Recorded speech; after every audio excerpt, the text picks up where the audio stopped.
morning, students, and myself Vivek Priyapati, and today I am going to take about the classes for the CMA Foundation, that is Contract Management.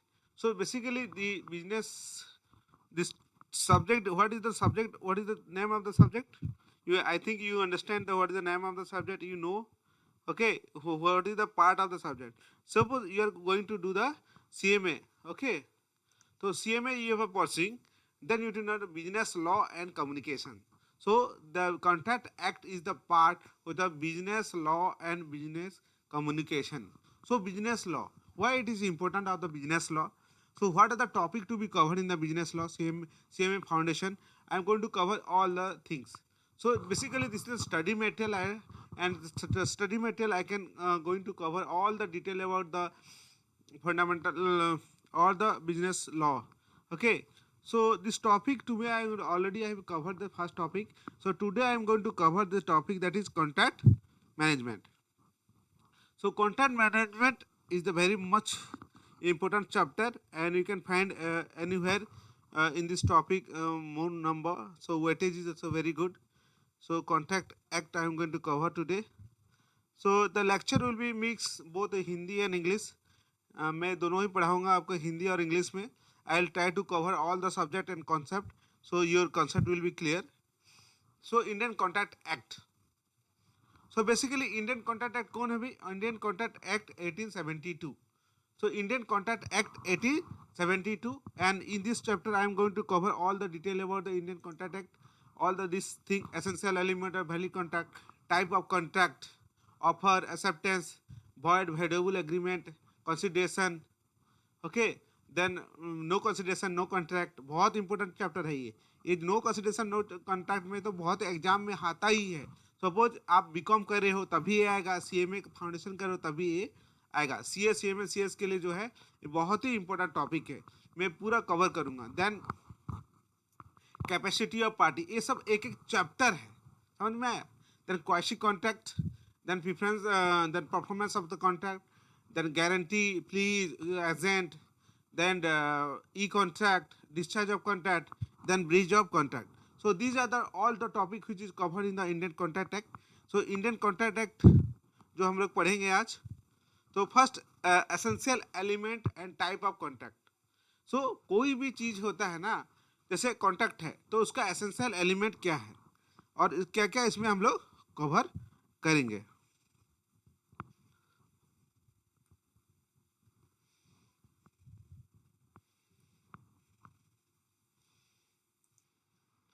So as I told you Indian contract act, it is the Indian contract act जो है कि कौन सा year में enactment होता है भाई? Enactment in the 1872. तो 1872 में जो इंडियन कॉन्ट्रैक्ट एक्ट आया था. ठीक है, जनरली जो इंडियन कॉन्ट्रैक्ट एक्ट है, इंडियन कॉन्ट्रैक्ट एक्ट 1872 जो है ये आया था, है ना. इसमें बहुत सारे सेक्शन हैं, बहुत सारे इसका पार्ट है. ठीक है, और it is based on the English common law. So Indian contract act which is the based on the English common law.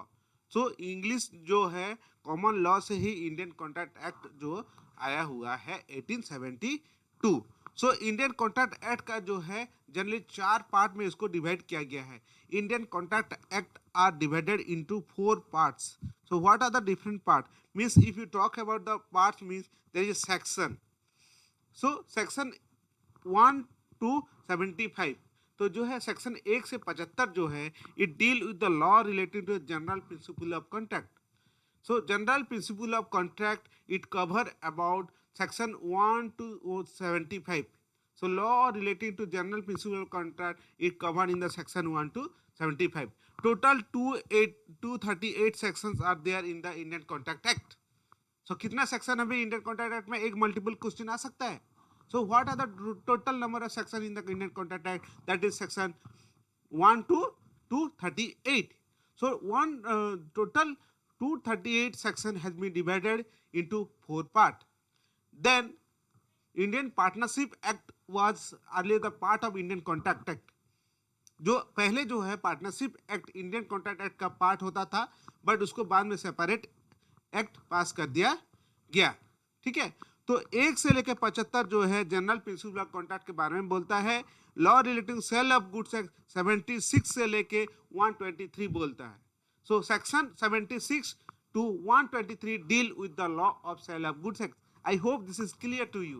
Am I clear to you? I hope it is clear. All of the students, you get the clear all about the section. Then law relating to special contract deal the section 124 to 238. Special contract. In the special contract, it cover the other contract, that different type of contracts are there. Okay, that special contract is there. I will cover all the thing. Then fourth is the business related to the Partnership Act 1932. So Partnership Act, see 1872 में Indian contract act आए, उसके बाद 1932 में आया Indian partnership act, है ना। सो Indian contract act पहले आया, जो मैंने आपको पहले बता दिया था। इंडियन कॉन्ट्रैक्ट एक्ट का जो पार्ट था क्या था, पार्टनरशिप था। बट क्या हुआ, बाद में पार्टनरशिप एक्ट को सेपरेट किया गया। So there is a separate act has been passed for the Indian partnership act. So earlier partnership act was covered under the Indian contract act. So मैंने आपको 4 चीज बताया। सेक्शन 1 से लेके 138 सेक्शन है कॉन्ट्रैक्ट एक्ट में। जो सेक्शन 1 से लेके 75 जनरल कॉन्ट्रैक्ट के बारे में बोलता है, जनरल प्रिंसिपल ऑफ कॉन्ट्रैक्ट के बारे में बोलता है। It's talk about general principle of contract. Whereas the section 76 to 123 deal with the basically law related to sale of goods act. तो सेल ऑफ गुड्स एक्ट क्या होता है हम लोग पूरा पढ़ेंगे डिटेल इसके बारे में। Then section 124 to 238 it deal with the special contract, bailment, please, all these called as special contracts. हाँ, हम लोग पढ़ेंगे डिटेल इसके बारे में, ये इसके बारे में बोलता है। And last is not the least, fourth part is that is Partnership Act 1932. So I hope this is the very small thing, it is clear. So हम लोग सब कुछ पढ़ेंगे। Then definition of contract. So generally section 2 is the deal with the section 2 जो बोलता है it deal with the definition part. कोई भी एक्ट में सेक्शन 2 जो होता है वो क्या डिफाइन करता है भाई, डेफिनेशन को बोलता है। भाई इंडियन कॉन्ट्रैक्ट एक्ट पढ़े हो तो कॉन्ट्रैक्ट का मीनिंग जानना चाहिए। भाई प्रॉमिस है, प्रॉमिस का मीनिंग जानना चाहिए। ऑफर है, एक्सेप्टेंस है। So everything it is has to be clear. So definition में इसको आपको समझना जरूरी है। You need to understand the definition of what is contract, what is partner, then what is partnership. So every definition is clearly mention in the Indian contract act 1872। एक mark का question आ सकता है, there might be chances of getting 1 mark question. The Indian contract act कौन सा है भाई, Indian contract act 1872। Okay, so basically the section 2H define Indian contract act. The contract is a agreement between 2 और more party enforceable by law. 2 और 2 से ज्यादा आदमी आके जो है कि एग्रीमेंट करते हैं एंड उसको अगर लॉ एक्सेप्ट करता है उसको बोलते हैं contract. So contract is what? This is the agreement between 2 or more parties. 2 or more parties are come together and they form a business. Okay, so generally a contract. So the Contract Act define as per Indian Contract Act 1872. Contract is the agreement between 2 or more party enforceable by the law. So that has to be accepted by the law. Then first thing it is that it has to be clear, agreement होना चाहिए. There should be an agreement. So what is agreement? Agreement and it is enforceable. So 2 more essential element is required in the contract. So agreement, what is agreement? Agreement is defined under section 2E. So 2E क्या बोलता है agreement? Agreement every promise and every set of promises forming consideration for each other. So मैंने आपको बोला कि मेरा car आप लीजिएगा कि 1 लाख रुपए में, तो आपने बोला यस सर मैं आपका कार 1 लाख रुपए में लूंगा, हो गया। So I have make a promise to sell my car to you and you promise to pay 1 lakh rupees for that. तो मैंने आपको बोला मेरा कार लीजिएगा, आपने बोला हाँ सर लेंगे, आपने 1 लाख रुपया मेरे उसके लिए दिया. So what is this? This is called promise. So every promise or every set of promises means एक promise हो सकता है और इससे ज्यादा promise हो सकता है, forming part of each other में दोनों के लिए होना चाहिए. So that is called agreement. I think it is clear. I hope this is clear what is agreement.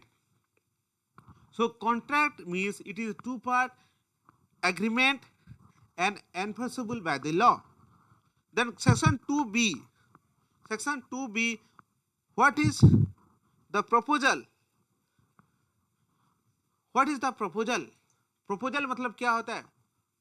So when the person to whom the proposal is made, when the person to whom the proposal is made signifies his assent thereto, proposal is accepted.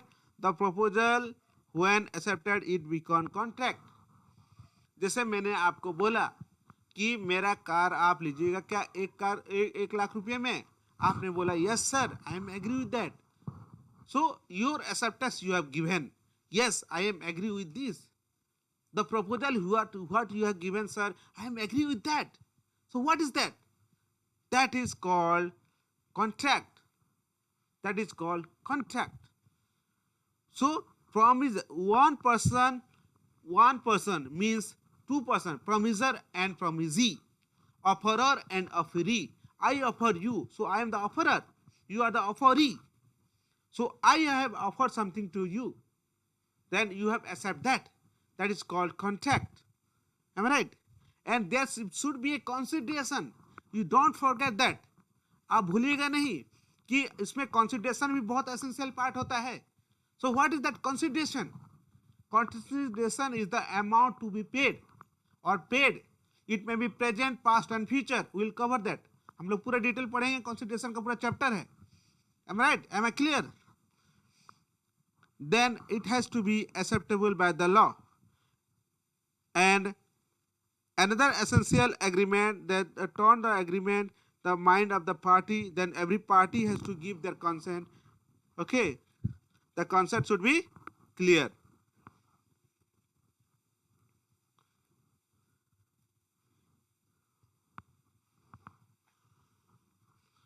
Then in the book also you can read basic contract important definition under the Indian Contract Act 1872. तो क्या बोलता है Indian contract act 1872 define the contract is agreement between two और more party, the buying and selling of the goods और services is a valid constitution with valid. So क्या क्या है valid contract में? ऑफर और acceptance have to be made. Offer और acceptance होना चाहिए and there should be a lawful consideration. As I told you कि एसेंशियल एलिमेंट होना चाहिए, कंसिडरेशन होना चाहिए. Then free consent is essential. Then free consent is essential. भाई आप जो है, मैंने आपको बोला कि मेरा कार आप लीजिएगा, तो आपने बोला कि हाँ लेंगे, लेकिन मैं आपको कनपट्टी पे बंदूक रखाऊंगा, बोले ऐ मेरा कार लेगा कि नहीं 1 लाख रुपए में, तो बोले सर हाँ ले लेंगे, सर हम ले लेंगे, हम ले लेंगे. So if it this will be the situation, this is question. So डरा धमका के नहीं करना है. The consent should be free. Then fourth, the agreement should be lawful. जो एग्रीमेंट होना चाहिए लॉ का अकॉर्डिंग होना चाहिए. It should not be any act which should be unlawful act. जैसे मैंने आपको कंट्रैक्ट पे बंदूक रख के बोला था, अनलॉफुल एक्ट. मैंने स्मगलिंग के लिए आपको बोला, ठीक है, तो it is not like that. And the agreement should be lawful. It must be competent of the contract. Competent to the contract means the person, the offerer and offeree should be major. अरे पागल नहीं होना चाहिए. अरे offeror या offeree, भाई दारू P के कॉन्ट्रैक्ट कर रहे हो, अनसाउंड माइंड है ना. सो और माइनर के साथ एग्रीमेंट आप करने जा रहे हो. So this should not be like that. So the party should be competent. Then last is the contract must be enforceable by the law. Law have to be accept this. So there is the basic element as I told you. I will explain you detail. तो मैंने क्या बोला आपको, सबसे पहले क्या होना चाहिए, ऑफर एंड एक्सेप्टेंस होना चाहिए। मैंने आपको ऑफर दिया, ऑफर एंड एक्सेप्टेंस। जैसे मैंने बोला मेरा एक सपोज एक हॉर्स है, मैंने बोला मेरा हॉर्स आप लीजिएगा क्या, नहीं सर कितना रुपए में, नहीं 50,000 रुपये में। तो आपने बोला कि yes sir I am agree with buy your horse, okay. So that is what called I have given you the offer, you have acceptance my offer. So offer is given by me and acceptance is given by you. Okay, so offer as acceptance होना चाहिए, first thing. Second, there should be lawful consideration. भाई offer में 50,000 मैंने बोला आपको, भाई 50,000 आप आपको दीजिएगा तब मैं आप मेरा जो हॉर्स आपको दूंगा। So what is the main consideration here, the 50,000 rupees is the consideration. Then third is consent. The consent of the party should be clear. Means there should be totally free consent. Means the party should give their view with free consent. Means coercion होना नहीं चाहिए, डरा धमका के agreement में sign नहीं करवाना है। Am I right? Next is agreement should be lawful. भाई कोई स्मगलिंग करने के लिए, चोरी करने के लिए कोई कॉन्ट्रैक्ट होना नहीं चाहिए। Then there should be competent contract. Okay, the competent of the party. भाई मैनर से आप कोई एग्रीमेंट नहीं कर सकते हो। You are not going to do any agreement with the minor. If you are doing, then that should be void. Then last, contract must be enforceable. जो भी कॉन्ट्रैक्ट होना चाहिए वो enforceable by the law. Law उसको accept करना चाहिए। I hope this is clear to you. This is all about the basic introduction of the Indian Contract Act. Next, I am going to cover all the detail about, मैं फिर cover करूँगा बहुत सारा चीज़ इसमें हम लोग कवर करेंगे। Then proposal क्या है, प्रॉमिस क्या है, प्रॉमिजी, कंसिडरेशन, एग्रीमेंट, वो डिटेल हम लोग इसमें कवर करेंगे। डेफिनेशन पार्ट जो है लगभग जो है कि इसमें बहुत सारे हैं। तो नेक्स्ट पार्ट मैंने क्या बोला, ऑफर। तो मैंने आपको क्या बोला, एक्सेप्टेंस होना चाहिए। Acceptance section 2B, that is proposal और ऑफर। प्रपोजल और offer.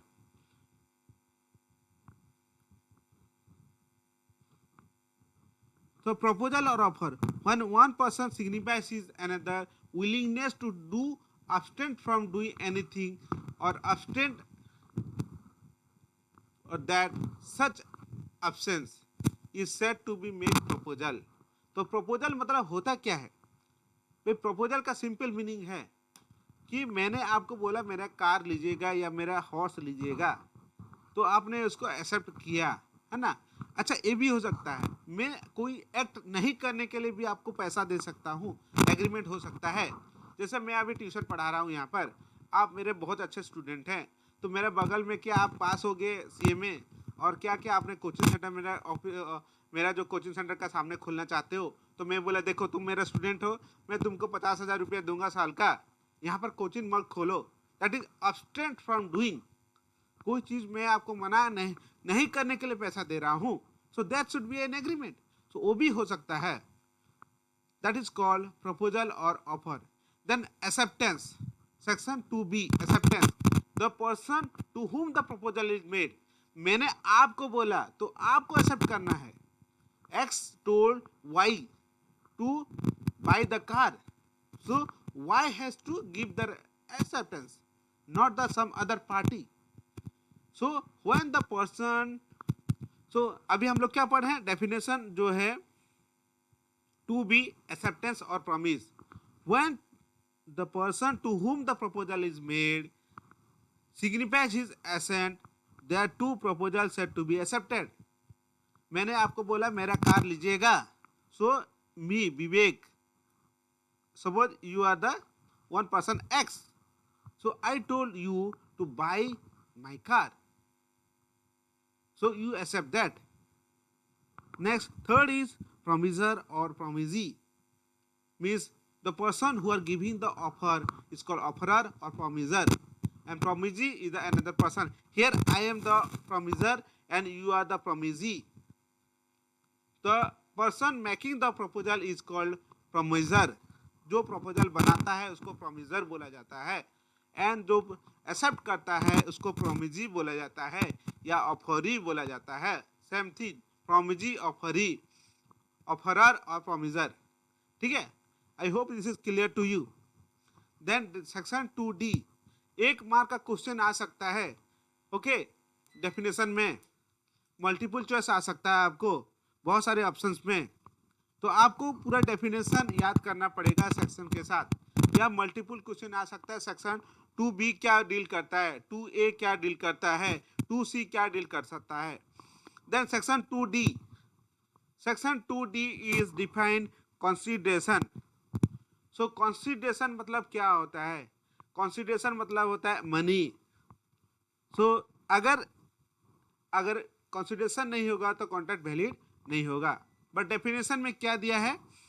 That the desire of the promisor, जो क्योंकि ऑफर कर रहा है एक person, so desire of the promisor, the promisee और एनी अदर पर्सन, प्रोमिजी हो सकता है, मैंने आपको बोला, आप या आपका कोई दूसरा पर्सन हैज डन और abstain from doing or does abstain from doing, promise to the abstain from doing something such, something important word है something, such absent promise called consideration, means there is a some consideration, means some amount is involved। क्या involve है? पैसा। बिना पैसे का कुछ हो सकता है? नहीं। So I have given you my car, I am selling you car, you accept the car, so that is a contract. So consideration इसमें क्या है? 50,000 जो है वो कंसिडरेशन है। देन एग्रीमेंट, एग्रीमेंट क्या होता है? एग्रीमेंट, एवरी प्रॉमिस और every set of promises is called as agreement. So every promise or every set of promises is known as agreement। Section 2E definition बोलता है, बहुत इंपॉर्टेंट डेफिनेशन है। Section 2E, every promise every set of promises is called agreement। So agreement क्या होता है? Offer plus acceptance is agreement. Offer plus acceptance is agreement. मैंने आपको पहले ही बता दिया, मैंने ऑफर किया, आपने एक्सेप्ट किया। Then contract, agreement enforceable by the law। Then section F, 2F define reciprocal promise। reciprocal promise मतलब क्या होता है? What is reciprocal promise? Reciprocal promise when which is the consideration of the part of the consideration of the another called reciprocal promise। मतलब होता है मैंने आपको offer दिया तब आप एक्सेप्ट किए, तो ये रेसिप्रोकल हुआ। टू होना चाहिए, दोनों का होना चाहिए, एक साइड नहीं होना चाहिए। जैसे आप गर्लफ्रेंड को प्रपोज किए, ठीक है, गर्लफ्रेंड मतलब एक गर्ल है, उसको आप प्रपोज किए, वो एक्सेप्ट ही नहीं की, तो ये रेसिप्रोकल नहीं हुआ। आपने प्रपोज किया और लड़की आपका प्रपोजल को एक्सेप्ट की, सो that is reciprocal promises. Okay, that void agreement, an agreement not enforceable by the law, that is called void agreement। So section 2G defines the void agreement। So I hope it is clear, all the definition has been cleared to you। If you have any doubt, you can call me in this number 7482888824 daily शाम को, every day evening I am going to take the live classes, and one-to-one classes is also available, and recording classes is available। You can get my recorded classes also। So do contact with me। all the chapter जो है मैं study material से पढ़ाता हूँ, और बहुत सारे other material का भी बुक है। If you want I will provide that other material also.